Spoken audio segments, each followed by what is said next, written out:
Olá, estudantes da primeira série, tudo bem com vocês? Eu sou a professora Corine. Hoje nós estamos com o Carlos.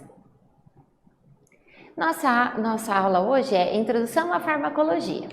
Então, qual é o nosso objetivo? Reconhecer a farmacologia como ciência, bem como alguns conceitos utilizados no seu estudo.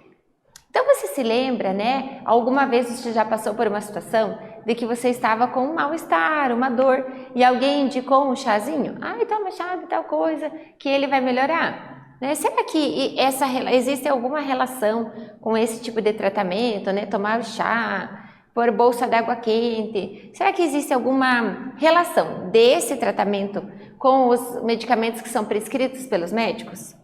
Como que a ciência ajudou a construir, né, essas bases para o conhecimento utilizado na produção de medicamento? Como será que tudo isso se deu? Né? Será que foi só de agora, só nesse momento que as pesquisas nessa área têm começado? Será que começou desde a antiguidade? É o que nós vamos ver hoje. Quais os cuidados e responsabilidades envolvidos na administração e consumo de medicamentos? Vocês já pararam para ler na caixinha do remédio cuidados com o armazenamento? Qual o local que você pode armazenar? Já teve essa curiosidade? Você já pegou a receita que você ganhou lá do médico e observou detalhadamente o que ele prescreveu? Horário, quantos dias do tratamento? Você cumpre tudo isso? Você deixa o medicamento no local correto? Você faz todo o seu tratamento? Para consumir os medicamentos, como que é isso lá na sua casa? Então, e qual que é a importância de ter um cuidado, uma responsabilidade com esse medicamento? É o que nós vamos conhecer nessa aula hoje. Então, olha, a palavra farmacologia vem de fármacon, que é do grego substância ou veneno. Como assim? Substância, veneno com uso místico ou terapêutico. A diferença entre a dose do remédio, que faz bem ou faz mal, é a dosagem. Se você tomar o medicamento no horário certo e na quantidade certa, ele vai curar ou melhorar a saúde. Se você tomar uma dose muito além, ele pode ser fatal. Então, a diferença sempre é a dosagem, né? Então, farmacologia são essas substâncias ou venenos que vai ter esse uso místico ou terapêutico. E farmacologia, logia significa estudo. Então, estudo dessas substâncias. É a ciência que vai estudar a natureza das propriedades dos fármacos, como ele age, o que ele faz, em qual lugar que ele vai agir, né? Principalmente a ação dos medicamentos, e é o que nós vamos conversar um pouco. A ideia de tratamentos de doenças não é nova, não é uma ideia atual. Desde os primórdios, o homem sempre vem tentando buscar formas, né, de aliviar dores, né, buscar medicamentos para a melhora da qualidade de vida. Hoje nós temos a ciência nessa área bem avançada. Por exemplo, a nossa expectativa de vida aqui no Brasil chegou aos 80 anos. Em alguns outros países, 90, 100 anos. Por que isso aconteceu? Devido principalmente à evolução da ciência, aos estudos, né, de fármacos, estudos genéticos que melhoram a qualidade de vida da população. Então aqui eu trouxe para vocês como exemplo alguns filósofos, né, cientistas que estudaram esses temas, né, de produção de medicamentos para melhora de qualidade de vida. Então isso é muito antigo, vem desde muito tempo, né, que o homem ele passa a tentar manipular substâncias para o seu bem, né, para melhorar dores e curar doenças. Então, vamos para uma atividade. Qual que é a importância da pesquisa científica para a produção dos remédios? Será que existe? Tem que ter uma pesquisa muito avançada? Pode ser mais ou menos? Será que precisa continuar pesquisando para a produção de novos remédios? Eu vou dar um tempinho para vocês pensarem e eu volto com a resposta.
E aí, pessoal, vamos conferir a resposta? As pesquisas científicas sobre produtos farmacêuticos alimentam a produção de artigos, circulação de conhecimentos, aperfeiçoam técnicas de biotecnologia. Dessa forma, amplia-se o acesso a medicamentos, permitindo melhorias na saúde pública. Também movimenta um importante ramo da indústria, a qual gera lucro, impostos e emprego. Então, a pesquisa científica é, sim, muito importante na produção desses medicamentos. Olha, vamos lá ver o que é droga. A gente tem, no mercado as drogas que são lícitas ou ilícitas. Drogas lícitas são aquelas que são aprovadas pelos nossos órgãos reguladores. No Brasil nós temos a Anvisa, que regulamenta todo esse processo de controle desses medicamentos. Então são as drogas lícitas, são vendidas comercialmente. Temos as drogas ilícitas, são aquelas que não são vendidas naturalmente, né? Elas não podem ser comercializadas. Então, mas o que é droga? O que esse termo significa? É uma substância química simples ou composta, de origem variada e utilizada para vários fins, que em dose tão pequena não sirva como alimento, né? Mas pode produzir alterações somáticas ou fundamentais no organismo, que podem ser benéficas ou maléficas. Então, a diferença lá no medicamento para ele agir a favor e curar ou melhorar a qualidade de vida é a dosagem. Se você respeita aquela dosagem, às vezes é mínimo, né? Alguns ml por dia, alguns microgramas por dia, mas aquela quantidade vai fazer bem, vai ajudar para a cura de uma doença ou pelo menos aliviar sintomas.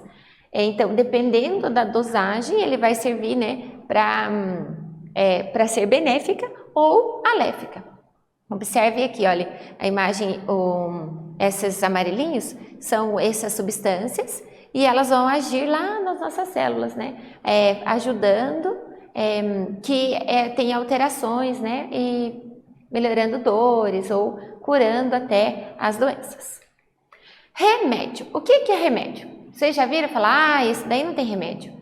Ou, o remédio para tristeza é sorvete. Tome o sorvete que todo mundo fica feliz. Coma o chocolate que melhora, né, as nossas situações do dia a dia. Então, remédio é um termo que é utilizado como uma solução, um jeito para resolver determinado problema. Então, por isso que eu coloquei o sorvete aqui, né? O sorvete, ele é a cura de muitas coisas que a gente passa pelo nosso dia a dia, né? Mas ele não é, quando a gente fala em remédio, esse termo para usar o remédio é medicamento. Então, olha, o que é medicamento? É esse preparado farmacêutico, adequado à via de administração, local de ação, etc. Pode ter um ou mais fármacos. Por exemplo, quando vocês já compraram um medicamento, olharam lá na caixinha, às vezes ele tem os nomes diferentes, a gente não tem muita afinidade, mas, por exemplo, dipirona, cafeína. Então, o que são esses nomes? São os fármacos, são aquelas substâncias químicas que vão agir para melhorar a qualidade de vida da pessoa. Então, ele pode ser simples, ele pode ter apenas um composto, ou ele pode estar associado com outros compostos químicos. Então, quando vocês forem a comprar, né, vocês vão comprar um medicamento, é o termo correto, né? Nós usamos remédio para tudo, mas o remédio é um termo genérico, né? Um sorvete pode ser um remédio. Pode ser considerado um remédio. E o medicamento é o fármaco, né? Ele é adequado à via de administração, por exemplo. Qual é o local que ele vai ser aplicado? Então, isso é a via de administração, né? O local de ação, etc. Classificação. Como que os medicamentos são classificados? Eles são classificados em sólidas ou semissólidas. Sólidas são as cápsulas, os comprimidos, drágeas, os implantes, às vezes tem implantes subcutâneos, né? São pedacinhos sólidos, então ele pode ser sólidos. Eles são compactados, né? Eles pegam aqueles produtos químicos e compactam. Ele pode ser semissólido ou pastoso, por exemplo, creme, pasta, pomada, loções, ungüentos, né? Então eles são semipastosos, né? Já usaram uma alergia, um machucado, né?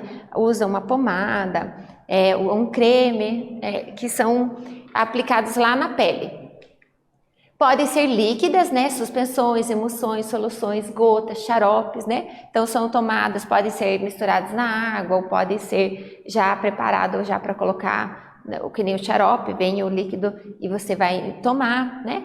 Podem ser gasosas, onde você vai inalar, né? Então eles lançam no ar e você inala e absorve, esse medicamento entra pelas vias respiratórias. E pode ser especiais, que são as demais formas de medicamento, por exemplo, um spray, os aerossóis. Então, são as formas como esses medicamentos são apresentados no nosso dia a dia. Você sabe qual que é a diferença entre medicamento de referência, remédio, referência genérico ou similar? Então, não sei se vocês já passaram por isso, mas vão à farmácia. Ganharam uma receita lá do médico e vão à farmácia. Lá na farmácia vocês mostram a receita. E às vezes a pessoa que está te atendendo pode perguntar: você quer o medicamento de referência ou o genérico? Ou então o próprio médico vai falar: olha, nós temos esse medicamento ou um similar. Você já parou para se pensar qual é a diferença entre referência, genérico ou similar? Então, olha, o medicamento de referência foi o original. Então, uma indústria pesquisou, um grupo de cientistas pesquisou aquele fármaco e eles fizeram todo o estudo e comprovaram que aquele fármaco vai melhorar a qualidade de vida da pessoa, vai agir sobre determinada doença. Então, o que eles fazem? Eles vão lá numa agência e registram esse medicamento, registram esse fármaco, né? E aí eles vão comercializar, são eles que são o dono do estudo. Então, são os únicos que podem comercializar aquele remédio, né, aquele medicamento, por isso que ele é chamado de referência. E existe um prazo lá da patente. Esse prazo pode ser de 10 a 20 anos. Então, quando passa esse período, outras indústrias têm acesso a essa receita de produzir aquele fármaco e também eles podem vender comercialmente. Então, é um medicamento de referência. O medicamento genérico, ele tem o mesmo princípio ativo. Então, todo o medicamento, ele tem um princípio ativo, que são aquelas substâncias químicas que vão atuar lá no corpo. Então, o genérico, ele tem o mesmo princípio ativo, né? Pode ser usado no local do medicamento, só que ele não tem a marca, aquele nome daquela empresa que produziu. Então, ele vai estar escrito lá, medicamento genérico. Mas pode ser qualquer empresa, de qualquer forma que vão vender esse medicamento? Não. Eles são testados, né? Feitos testes de equivalência e bioequivalência para saber se ele realmente vai funcionar como o medicamento de referência. E o similar, ele vai passar pelos testes que são exigidos, né, para os genéricos, mas ele vai ter uma ação similar. Então, ou você toma esse que vai agir de tal forma, mas se você tomar esse outro, esse similar, ele também vai ter a mesma ação do outro, né? E existe uma lista lá da Anvisa de quais são os medicamentos similares que são reconhecidos, né, e que são equivalentes ao original. Vamos para uma segunda atividade. Qual que é a importância de medicamentos genéricos e similares? Vou dar um tempinho para vocês pensarem e volto com a resposta.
E aí, gente, qual que é a diferença? Lembrando da diferença, tem o medicamento referência, o genérico e o similar. Qual que é a vantagem, a importância dos medicamentos genéricos e os similares?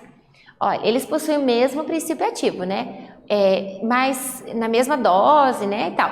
Mas ele vai ser mais em conta, ele vai ser mais barato, né? Chegam a ser até 35% mais barato do que os medicamentos de marca.